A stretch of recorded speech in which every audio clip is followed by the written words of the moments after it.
Hey guys, welcome to the Liberal Hivemind, a channel solely focused on exposing the abundant hypocrisy of the left. Now, of course, there's a lot that went wrong, there's a lot of things, there's a lot of negative that people are focused on, but hey, just because there's things that require work and require attention, doesn't mean you don't get to celebrate victory when you win. It may not be victories across the board, but a win is a win. And of course, this right here is the most important win. Republicans, officially, as of today, or as of yesterday because you're watching the video the next day, have reclaimed the House of Representatives. That's right, folks. Some gains were made in the 2020 election as people voted Republican down ballot, and those gains were extended in 2022, and officially, Nancy Pelosi is done. At least, well, I mean, she won her re-election, but she's done in the sense that she's no longer the Speaker of the House. She no longer holds the gavel. She won't be standing behind a Republican president, ripping up his speech and making all kinds of faces during the State of the Union address if Donald Trump wins again in 2024. And most importantly, Democrats are no longer in control of the legislative process. They still control the Senate, and so it looks like they can still approve judges. But best case scenario, folks, and what we have been focused on since day one, since Joe Biden's inauguration, Democrats can no longer pass Joe Biden's destructive agenda. Or really, the Democrat agenda. Joe Biden's just the puppet face of the globalist left-wing New World Order. And so that's something to celebrate, alright, so that's exactly what we're gonna do. But folks, before we get into anything, this video is actually brought to you guys by a sponsor, so let's play that clip. Listen friends, inflation. We're talking about record-setting inflation that's absolutely hammering everyday Americans, and now the situation we're facing is possibly even more grim. Not only runaway inflation, but a possible recession right around the corner as the Fed continues to increase interest rates. Well, probably the best way to say it, a Biden recession. Well folks, in troubled economic times, you need to protect your wealth and you need to protect your future. And that's why I'm teaming up with the only precious metal dealer that I trust, American Hartford Gold. They can show you how to protect your savings and retirement accounts by diversifying your portfolio with physical gold and physical silver, and the best part is that it's incredibly easy. All it takes to get started is one short phone call, and they'll have physical gold and silver delivered right to your door or inside your IRA or 401k. And you know that you can trust American Hartford Gold because they're the highest rated firm in the country with an A+ rating from the BBB and thousands of satisfied clients. And here's the cherry on top of all of it, as an exclusive offer for this community, they'll give you up to $1,500 of free silver and a free safe on qualifying orders. So don't wait folks, call them now at 844-440-1005, that's 844-440-1005, or text Hivemind to 65532,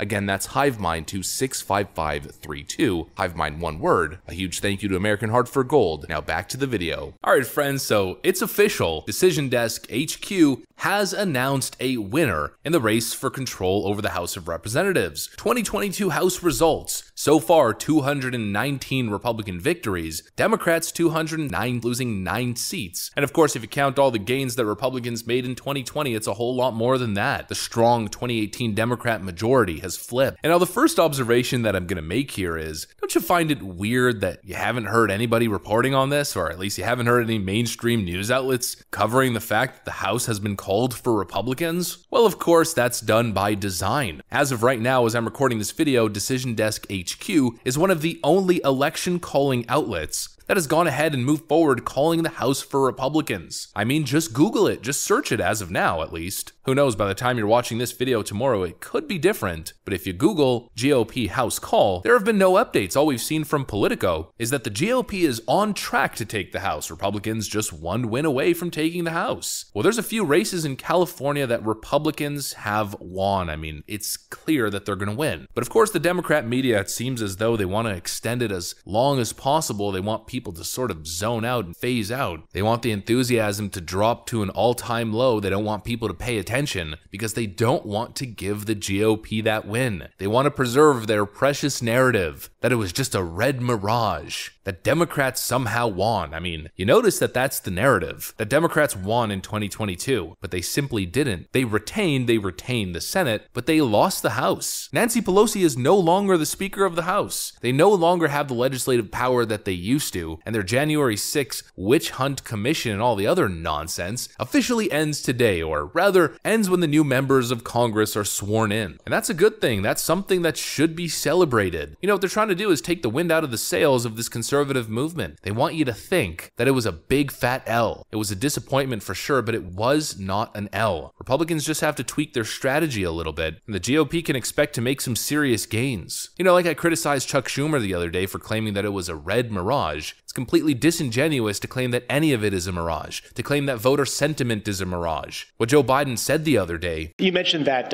Americans are frustrated, and in fact, 75% of voters say the country is heading into the wrong direction despite the results of last night. What in the next 2 years do you intend to do differently to change people's opinion of the direction of the country, particularly as you contemplate a run for president in 2024? Nothing, because they're just finding out what we're doing.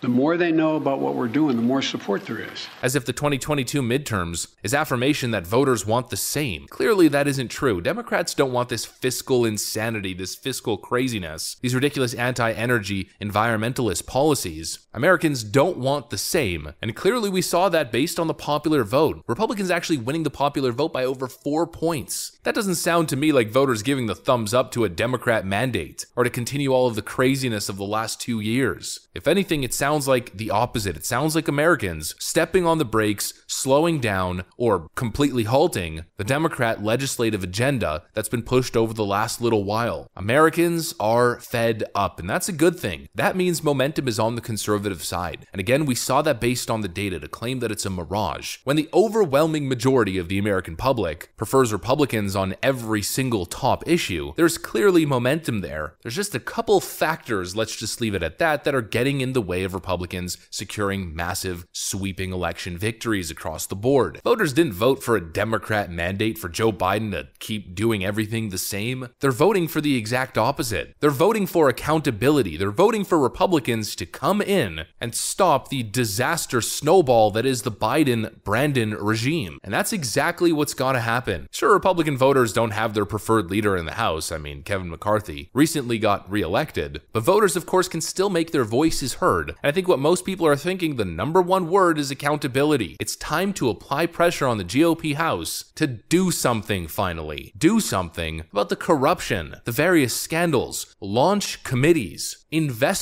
actually investigate what's going on with Ukraine and FTX. Of course, that's probably not going to happen because, I mean, Republican or Democrat, they're all part of all kinds of different caucuses, left and right, but probably the biggest caucus right now in Congress is the Ukrainian caucus. But hopefully with enough political pressure, we can get some investigations into the Bidens, into Hunter Biden, Jim Biden, Joe Biden, the alleged corruption and pay-for-play schemes, Democrat weaponization of federal agencies going after Donald Trump, going after Trump voters, strong-arming social media companies into censoring stories that would be detrimental to Democrats, and just censoring conservatives in general and spying on the American public. I mean, the list goes on. I know there's some people who would like to see Joe Biden impeached. I personally think that would be a colossal waste of time, unless something really egregious pops up through some investigation. But then again, the end result there is President Kamala Harris. And without massive majorities, I mean, an impeachment against Joe Biden would be nothing but a spectacle. I think it's time to focus on accountability, transparency, shed some light on what happened in 2017 with Hillary Clinton, Obama, Joe Biden, the FBI's, the Russians. It's time to open up the Democrat closet, take a look, and show everybody the pile of skeletons. A man can dream, a man can dream. But with all the disappointment, we're gonna take this W. Even though it's not perfect, even though there's still a lot of work that needs to be done, it's still a massive W. No more Nancy Pelosi, Adam Kinzinger, Liz Cheney, sham January 6 show trials. No more multi-trillion-dollar spending proposals with all kinds of Democrat pork, Democrat money laundering schemes. No longer can Joe Biden use these massive spending packages to buy votes, so to speak. Vote for us. Look at all the free money we're giving you guys through this legislation, which he did in 2020 thanks to the Republicans, actually, and which of course he did in 2022 with all the spending proposals and the student loan forgiveness nonsense. No longer do Democrats have that power, and that is a serious ace up our sleeve. So overall, it's a good thing. It's a small majority, but a majority nonetheless. And let's just say we're going to be paying very close attention to people's voting records. That's what I got for you guys. Hopefully you enjoyed the video. If you did, make sure to leave a like and possibly subscribe to the channel if you guys are up for it. I'm going to get out of here. Thanks for watching, and I'll see you on the next one.